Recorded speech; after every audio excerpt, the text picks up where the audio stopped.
بسم الله الرحمن الرحيم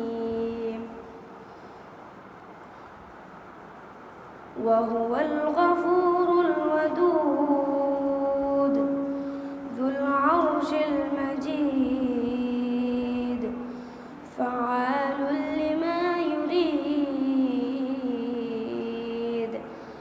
هل أتاك حديث الجنود فرعون وثمود بل الذين كفروا في تكذيب والله من ورائهم محيط بل هو قرآن مجيد في لوح محفوظ ما شاء الله الحمد لله অনেক সুন্দর তেলাওয়াত আমাদেরকে শুনিয়েছেন। তো আমাদের আজকের যে আলোচনা এটা আমরা যারা উপস্থিত হয়েছি কিংবা যারা জানি তারা তো শুনেছি এবং যারা দাওয়াত পেয়েছেন আলহামদুলিল্লাহ তারা সকলেই জানেন যে আমরা আজকে এই আলোচনা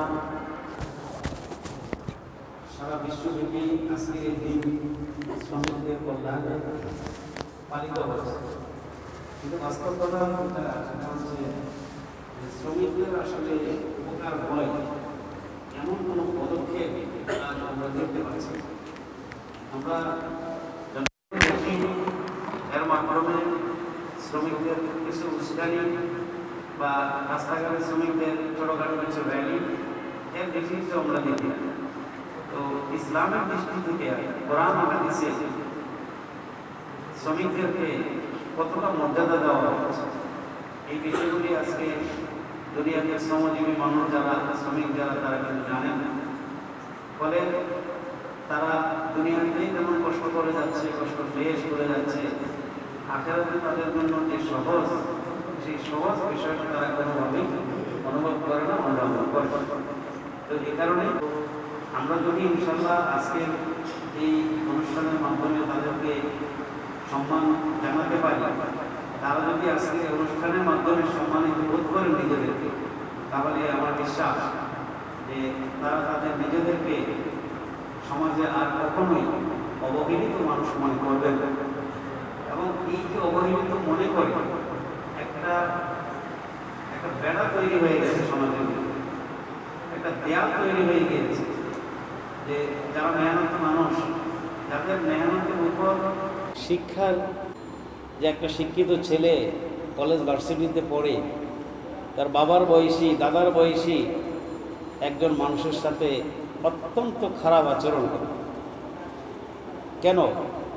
এটার যতগুলা কারণ আমরা হয়তো উদ্ঘাটন করতে পারবো, বলতে পারবো।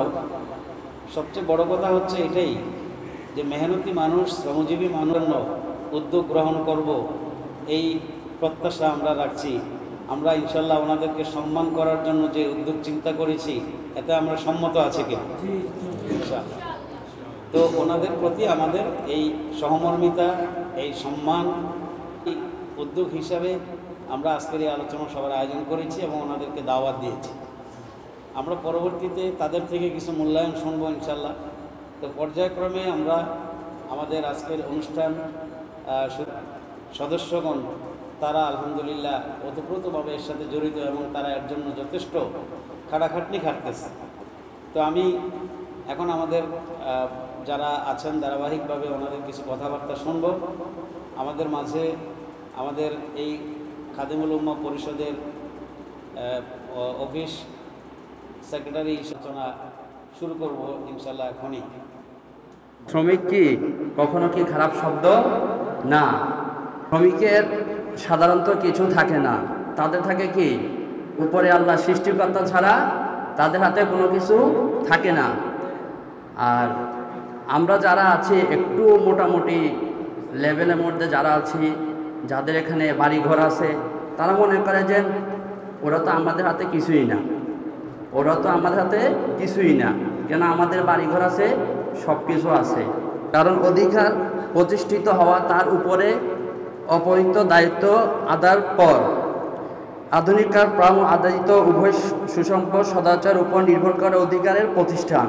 শ্রমিকের দায়িত্ব চুক্তি মোতাবেক মালিক প্রদত্তির কাজে অত্যন্ত নিষ্ঠুর বিশ্বতার সাথে সম্প্রদায় করো।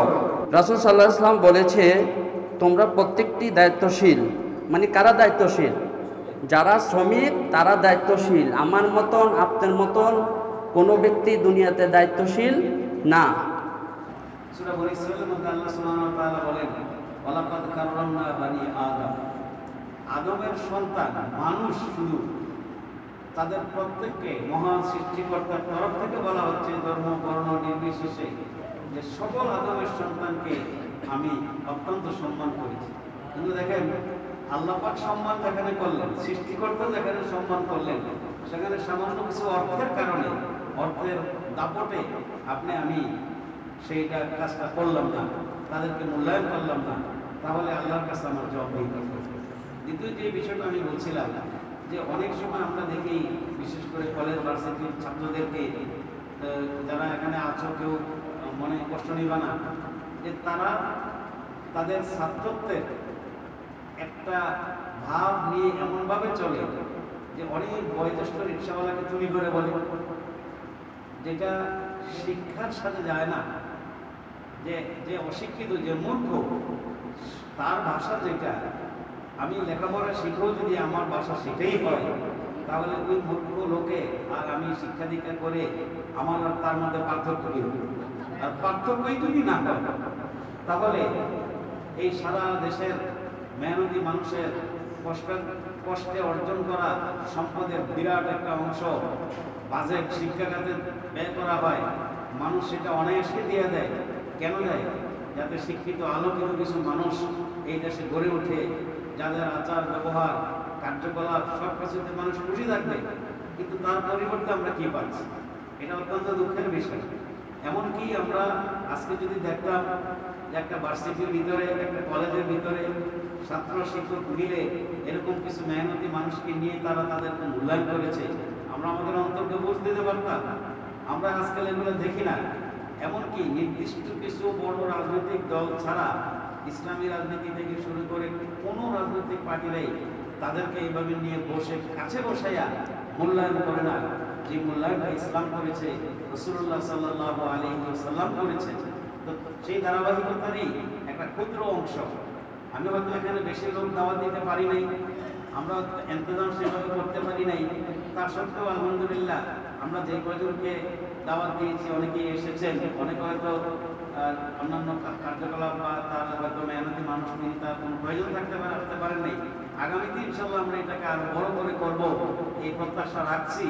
তো এই মূল্যায়নটুকু যদি আমরা ক্ষুদ্র ক্ষুদ্র আকারে এভাবে শুরু করতে পারি সকল স্তর থেকে, যেমন আমরা আমাদের তরফ থেকে আমরা শুরু করলাম, এরকম আরো বিভিন্ন যে সমস্ত সেক্টরগুলো আছে তাদের তরফ থেকে যদি তারা এইভাবে শুরু করতে পারে, তাহলে আমি আশা করি যে এই দেশের মেহনতি মানুষ আর কখনো অবমূল্যায়িত হবে না, এবং তারা তাদের নিজেদেরকে পশ্চিমকালেও মূল্যহীন মনে করতে পারে না। তো আমরা এই পর্যায়ে আমরা আমাদের আরো কিছু আমন্ত্রিত মেহমান ছিলেন। 1 মে জাতীয় শ্রমিক দিবস উপলক্ষে আপনাদেরকে এখানে আহ্বান করছি বা ইনভাইটেড করছি। তো এইখানে এসে এই খাদিমুল উম্মাহ পরিষদের পক্ষ থেকে আমন্ত্রিত হয়ে আপনি যে এখানে আসছেন, তো আপনার কেমন অনুভূতি হচ্ছে? খুব ভালো করা যায় এই বিষয়ে ইনশাআল্লাহ আমাদের খাদিমুল উম্মাহ পরিষদের নির্বাহী সদস্য জনাব দিদার চৌধুরী উনি আছেন।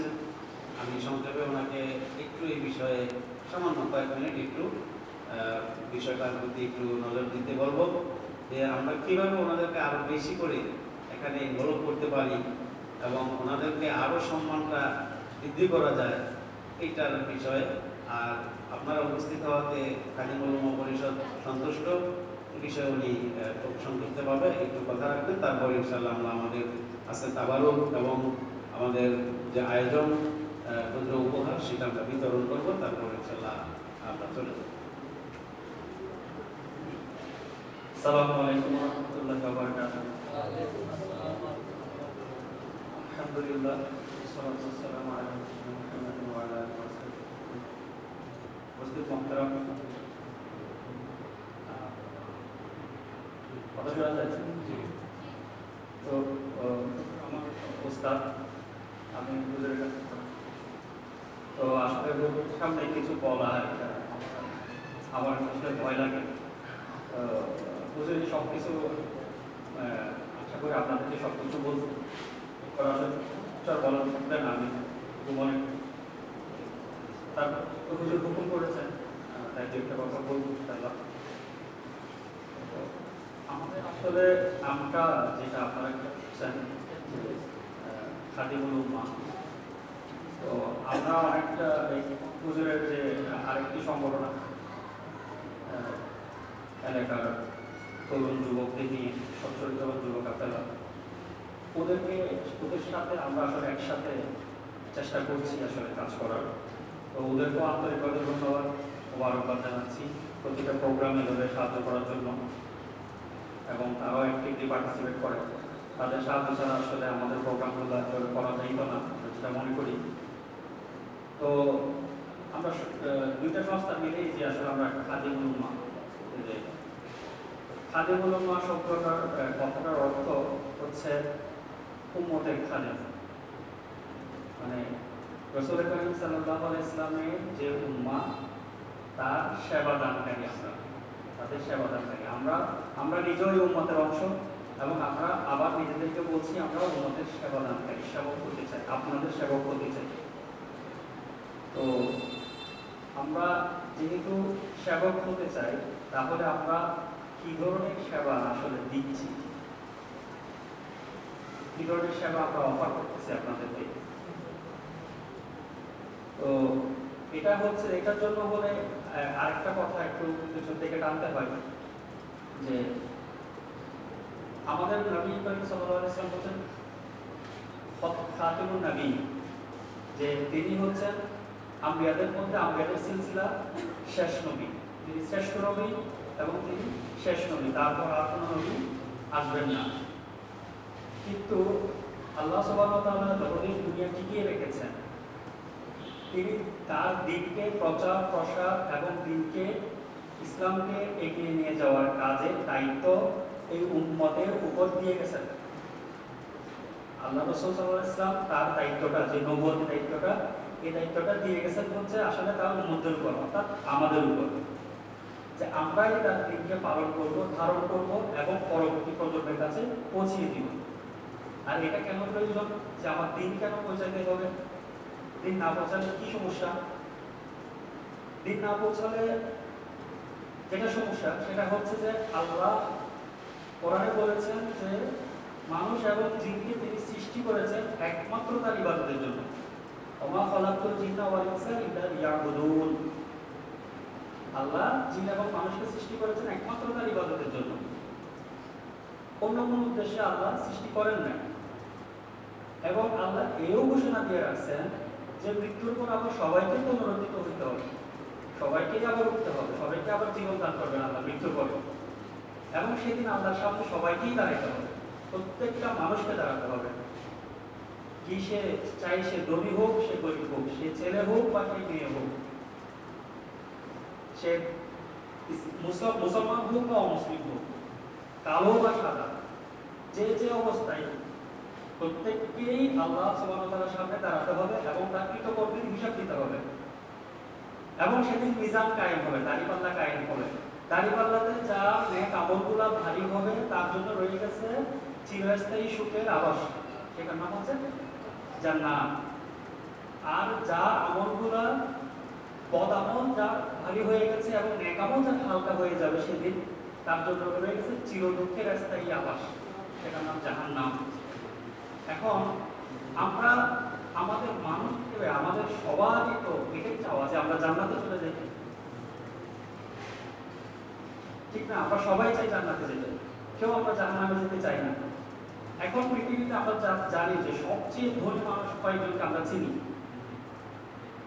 জানি যে ফেসবুকের মালিক, যে মাইক্রোসফটের মালিক, যে বা এখানে দুনিয়াতে যদি চিন্তা করি যে বসুন্ধরার মালিক আছে না, বসুন্ধরার মালিক, এটা কিন্তু আমরা সবাই চিনি।